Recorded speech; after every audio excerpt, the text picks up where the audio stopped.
शिव महापुराण की कथा वर्णन कर रही है। शिव तत्व कह रहा।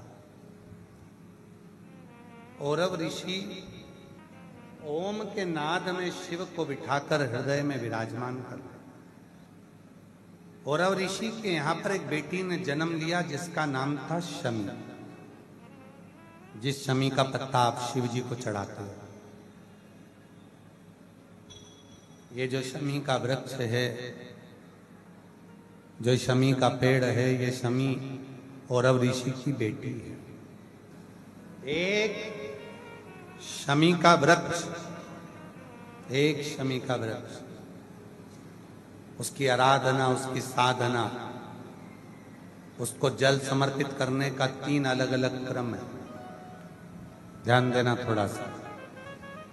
शरीर में बीमारी है, रोग हो गया, डॉक्टर का इलाज चल रहा है, खूब अच्छे से इलाज करवाओ, सारी जांचें कराओ, सब कुछ करो, और अगर बीमारी खत्म नहीं हो रही है, समाप्त नहीं हो रही है, तो शनिवार के दिन शनि प्रदोष पड़े, प्रदोष काल में शमी के वृक्ष के नीचे जल चढ़ाकर एक ही लोटे से 7 बार जल गिराकर, जहां जल गिराओगे वहीं पर लंबी बत्ती का एक दिया सरसों के तेल का लगाना प्रारंभ कर दो। शरीर का रोग मिटकर ही रहेगा और शरीर ठीक होकर ही रहेगा। दूसरा, धन की कमी है, संपदा नहीं है, पैसा नहीं आ रहा, व्यापार नहीं चल रहा, कहीं से आवक नहीं हो रही, बहुत कष्ट का समय चल रहा है। शमी के वृक्ष में, शमी के वृक्ष के नीचे जब जाएं, और शमी के वृक्ष के नीचे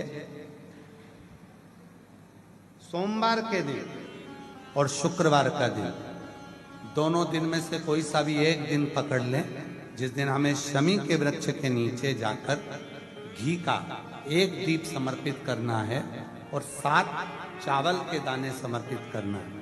उसी का एक चावल का दाना उठाकर शंकर के शिवलिंग में ले जाकर चढ़ाना है।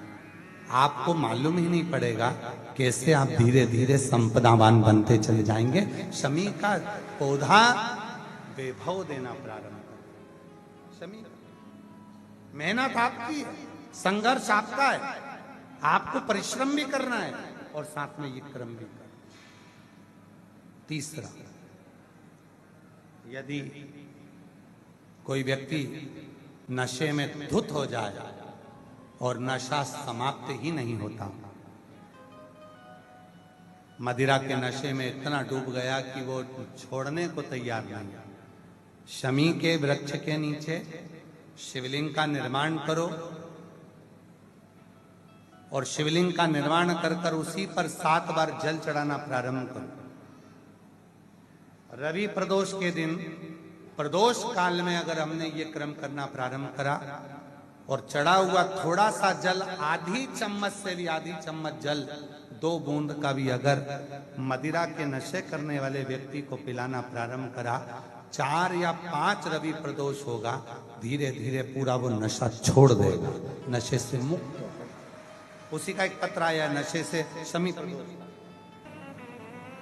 मेरा नाम संगीता तोमर, पति का नाम अखिल तोमर, मैं मुरैना की रहने वाली हूँ और अभी हम इंदौर में रहते हैं। कहीं बैठे हों जिन्होंने ये पत्र भेजा, कहीं बैठे हों तो हाथ हिला सकते हैं, और अगर बैठे हों तो आ सकते हैं।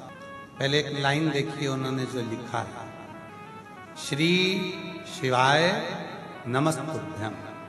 आपने दुनिया बदल दी। दुनिया बदलने के लिए नहीं, ये क्रम देखिए, उसने अपने हृदय का जो भाव लिखा है। मेरे पति 25 साल से मदिरा पान करते थे, हर जगह गई, सारा कुछ करा, पर 25 साल से उनकी मदिरा बंद नहीं। फिर आपकी कथा सुनी, एक लोटा जल का महत्व, शमी के पेड़ के नीचे जो रवि वाला उपाय आपने बताया था, बस वही किया और बाबा की ऐसी कृपा हो गई, आज मेरे पति ने मदिरा को छोड़ दिया। 25 साल से जिसने नहीं छोड़ा उसने छोड़ा, जो 25 साल से नहीं छोड़ा। नाम है संगीता तोमर, मेरे पति का नाम अतिबल तोमर। मैं मुरैना की रहने वाली हूँ और अभी इंदौर से आई हूँ, इंदौर रहती हूँ। बाबा वो एक लाइन और अच्छी सुंदर लिखी है, दरबार में भोलेनाथ के दुख दर्द मिटाए जाते गए, दुनिया के सताए लोग यहाँ सीने से लगाए जाते गए। अगर विश्वास है, भरोसा है, और शमी का पेड़ कोई साधारण नहीं होता। महाभारत पढ़ी है किसी ने? महाभारत पढ़ी नहीं हो तो सुनी है किसी ने? देखी है किसी ने?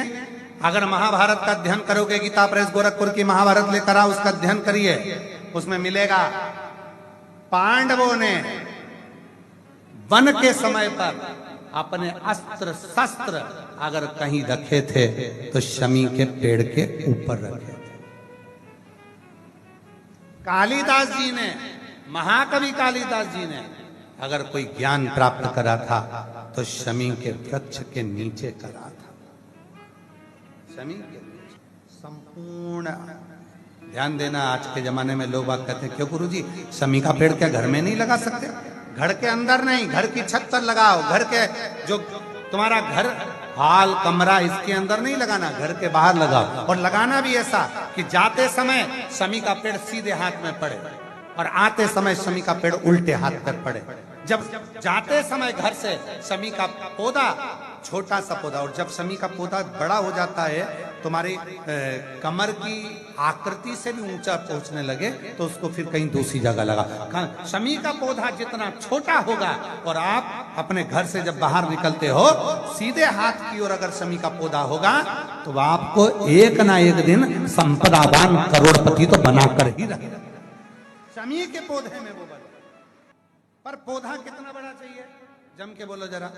शमी का पेड़ नहीं, शमी का छोटा सा पौधा जब हमारे घर से निकले तो हमारे सीधे हाथ पर पड़े, और जब हम घर पर आए तो हमारे उल्टे हाथ पर पड़े। क्यों? जब शमी का पौधा घर में आते समय उल्टे हाथ पर रहता है तो हमारे पीछे अगर किसी ने भी कोई टोना कर दिया, कोई टोटका कर दिया, कोई कुछ भी कर दिया, तो वो हमारे घर के अंदर प्रवेश नहीं करता, वो बाहर की बाहर रह जाता है। शमी के पौधे में वो बल होता है। शमी के पौधे में वो ऊर्जा। पर इतने सारे ज्ञान देने वाले आज के जमाने में आ गए, उन्हें YouTube पे देखो, रोज एक ना एक महाराज आ जाएगा और आके कह देगा शमी का पौधा मत लगाना, बेलपत्री का पौधा या मत लगाना, कहीं आंवले का, अभी वो कल का पत्र था, आंवले का पौधा और बेलपत्री का पौधा साथ मत लगाना, ऐसा हो जाए। अरे क्या हो जाएगा?